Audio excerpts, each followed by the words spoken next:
Hello everyone, it is Joe here from Omnipoke, the channel that brings you guys everything Pokemon. And today we're going to be doing a first of our collection videos. This is going to be all about my collection. This channel is not just about battles and competitive play. It's also looking at all of these awesome, old, cool Wizards of the Coast cards and all that other good stuff. So today we're going to be doing the first of my collection videos, and we're going to be looking at PSA cards. A lot of people may not know what PSA is. It's basically a company that grades your cards on the quality of how good the condition is of the card based on a whole different things. You can check out their website if you're interested.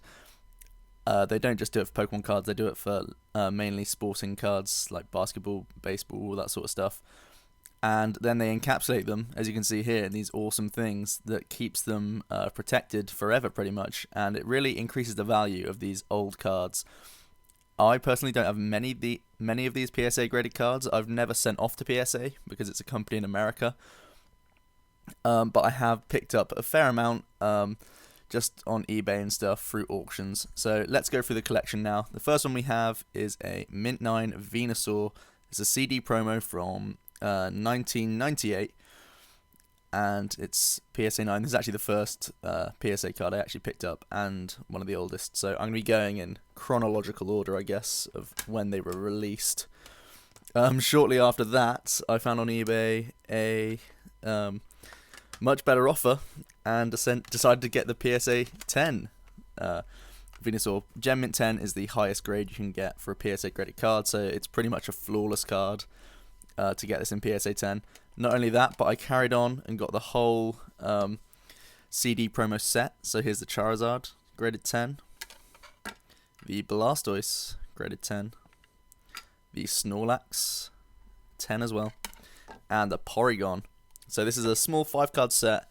Really awesome cards. Gotta love these guys as well. Just like the red, blue and green games. The green obviously only in Japan. But it's the arts that were used for the games, blue and red, which is so cool. The artwork on these cards are awesome. So that 5-card set, I really love that in my collection of PSA graded cards.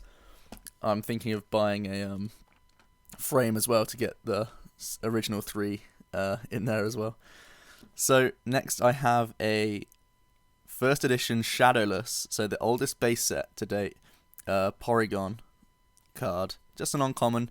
Even though it's an uncommon, it's still a really rare card. I mean, this came out in 1999, first ever English set released of Pokemon cards, and I think it's just a pretty cool, iconic card that I picked up. I got it pretty cheaply again on auction, but I just really liked it, and because it's Porygon, it has some novelty value there as well. Next up, I've got a Jumpluff, first edition Neo Destiny, I think it is, or no, Neo Genesis, sorry. Because I'm doing it like this, I can't actually read the cards like you can. Mint 9, again, picked it up for a cheap price. I really like Jumpluff as well, just a good looking card. Next up, I have a German first edition base set, Venusaur. Venusaur, one of my favourite cards. All the starters are amazing. I got this from a famous YouTuber back in the day when he was still doing videos regularly. I think his name was Pokemon Trader Brad or something like that. This is a Gem Mint 10. I got it free, but I didn't get it free. I mean, I got it fairly cheap, but I bought it just because it was him. But I do like the card, and obviously Venusaur's cool. And in Germany, he's apparently Bisaflor. That's his name. So you've learnt something today, if nothing else. Next, we've got an Ancient Mew. These are classic cards. Everyone loves the Ancient Mew. Really nostalgia factor in getting these Mew cards. I think it's a Gem Mint 10. Yes, it is. From 1999. This is actually the second release of the Mew. There's a rarer version of this card, but that is that. Next, as you can see, it's really random, no real direction with any of these cards. I just pick them up at good prices, and if I like the card, basically I like to grab it. So I got a Rayquaza EX, Mint 9. This is pretty cool. One of my first gold stars, or one of my only gold stars in my entire collection actually, an Alakazam, Mint 9. This is actually a pretty expensive card. It would probably go for about 60 to 80, sometimes even higher than that for this one card, because it's encapsulated mint condition. You know that's going to be the condition of the card forever. The case also protects against UV lights, so the shininess of the card will never degrade either. And this is a card from Crystal Guardians. Gold Star is obviously very rare. I think it's 1 every 3 boxes, the pull rate for those guys. So then from Power Keepers again, we have Crystal Guardians was that guy. This is Power Keepers. Salamence EX. I pulled one of these when I was a bit younger, a couple of years ago. I didn't get this one sealed, but because I saw one sealed, I thought I may as well pick it up. I actually got this because it's a Nim into Mint 8, and I wanted to see the difference between a Mint 9 and a 8 card, so that when I choose to start grading cards, I know what I can expect on my own. So that's why I bought this Salamence, but obviously it looks pretty beastly as well. Continuing with Power Keepers, we've got a Jolteon Gold Star. Amazing card, another Gold Star. Evolution as well, so this claims a pretty high price, similar to the Alakazam really. Not that I'm looking to sell at the moment anyway. Awesome again, Mint 9, Gold Star card, awesome. A lot of people will be looking for something like that. Then on to Secret Wonders, we have a Gardevoir Level X. Nim into Mint 8 again. I bought this at the same time as a Salamence, looking to see the difference between an 8 and a 9 in terms of the condition of the card from what you can see just on it, like the surface scratches and stuff like that, edge wear. So that's why I bought this guy, but it's also pretty iconic in terms of players. This was one of the best decks in format. I think it won Worlds Gallade at one point. So pretty powerful and good looking card as well. I think my favourite looking card of the set, of my PSA collection right now, is actually this card. It's a Stormfront reprint, and it's the Charizard Holo. I could look at this forever. I have looked at it forever, basically. Mint 9, I'm going to try and get the full set, at least a 9, maybe even get a 10 of this card itself. It's not actually too expensive because Stormfront's not even that old, but I never pulled this from all my Stormfront packs, so that's really annoying. I actually started collecting, when I restarted collecting, I started at Legends Awakened, so Stormfront was the newest set that came out when I started collecting, and I was pretty excited for it, but I wasn't able to pull this guy. But I love having him encapsulated now. Next up, Supreme Victors. We've got an Absol Level X, Mint 9.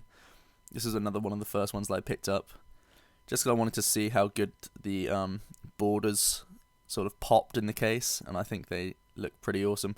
It's not like just putting in a matte sleeve that sort of makes it look not shiny anymore. It still looks very shiny and cool, and Absol's a beast. The card art on that is awesome.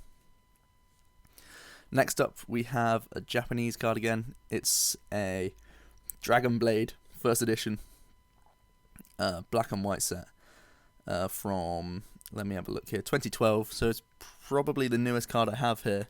One of the newest anyway. Yeah, I think it's actually the newest card I have. And it's a Ho-Ho. Gotta love Ho-Ho. I wish I could have this in full art. I've got one, I pulled one myself in English. I don't think it would get a mint, no. It would probably be a Nim into Mint 8.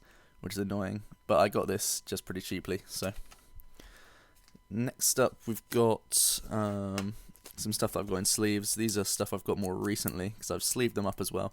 So sleeve the actual case to keep the case from cracking, or not cracking, I mean scratching. We've got a Belane's Moltres from Gym Heroes, I believe.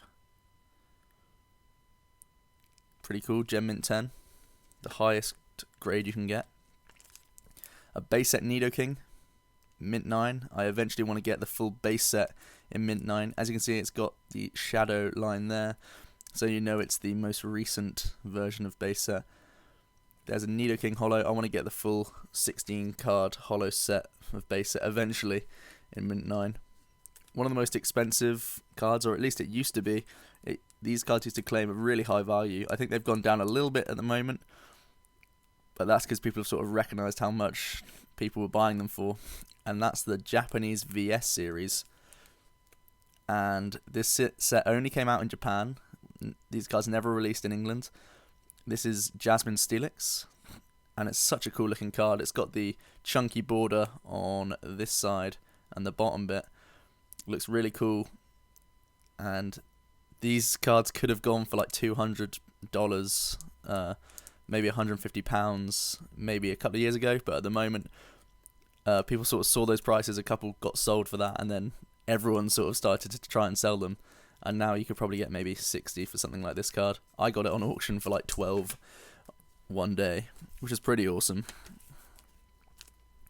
Next, another 2 cards that I'm looking to get framed. That's the Umbreon and Espeon cards from, which set is it? Unseen Forces, 2005. More evolutions. I do love the evolutions. Cute and strong. The Espeon I especially love. I think that looks beastly. Both mint 9s as well, so they'd look good together in some sort of casing. Yeah, I'm definitely looking forward to getting these 2 put up on a wall somewhere. That's those. Next we have Reshiram, the full art. I have like 3 of these, maybe even more, pulled myself, waiting in top loaders and sleeves to be sent off to PSA to get more of these so I can sell this one. It's only a mint 9, but again, I picked it up pretty cheaply, so I'm happy with that. Just a nice card. I think a lot of people will be looking for this card just because it's the first black and white set, it's a legendary and all that good stuff. It's the first full art that came out, that and the Zekrom. So it's pretty cool. And then the last card I have is actually from a different grading company. It's called SGC. A lot less popular than PSA. PSA definitely the most popular grading company used by Pokemon card players at the moment. So this doesn't claim a high value. Again, I got it for really cheap. I think it would have cost more to get it graded than to actually get the card itself. And that's just a Dark Gyarados pre-release card. I think it was pretty cool. Pre-release cards are fairly rare, and it's from the Rocket set, which is pretty nice as well. One of my favourite sets, old school Wizard set. And it's got a mint 96, I think it is. So that's almost a gem mint, pretty much. And looking at the condition on the back, it's very nice. If I was to take it out and get it sent into PSA, it would likely get a 9, but has a chance of getting a 10. So that's pretty cool. I just picked this up again because it's fairly cheap. And I like graded cards and collecting this sort of stuff. So if you've never seen PSA before, I'd really urge you to check it out and start thinking about putting your old cards and stuff in here, especially collectors. If you're like me and you sleeve things as soon as they come out of the packet, and just put them away into a box somewhere for years on end. PSA is a great way of ensuring that they maintain their condition and that you get the recognition that they are that good a condition. A lot of rhymes somehow. I don't know why I did that. Recognition condition. I should rap. Yeah, PSA cards. They're pretty awesome. And this is the start of my collection videos. I'll be honest, I have opened 42 booster boxes of Pokemon. So it is literally an obsession for me, opening cards. That's old booster boxes and new ones. So there's going to be a whole lot of different parts coming up soon of my entire holographic collection. I'm going to have to show off my boxes at some point as well. That'll have to be a video on its own. My completed sets, I've got, let me just look above me, 2, 4, 6, 8, 10, 12, 13. I've got 13 albums full of just completed sets. I'll just show you. I've got the collector's albums, and I've got it all organized into which set it is. I've got it rares to commons and stuff, alphabetized and all that good stuff, and I have all my holographics in top loaders and sleeves. So yeah, a whole lot of different things to come. I hope you enjoyed this PSA video, and hopefully an introduction for those of you who don't know what PSA is. If not, I hope you just enjoyed the pretty cool looking cards. Maybe some cards you haven't seen before as well, with the VS series Japanese set and stuff. So I hope you enjoyed. Comment below if you want to see more collection stuff. I love showing off my collection. I'm pretty proud of it. I've been doing it since I was, I think, 13, and now I'm 20. So it's a 7-year collection that I've built up, and it's a whole lot of cards. So see you next time for another video, and yeah, see ya.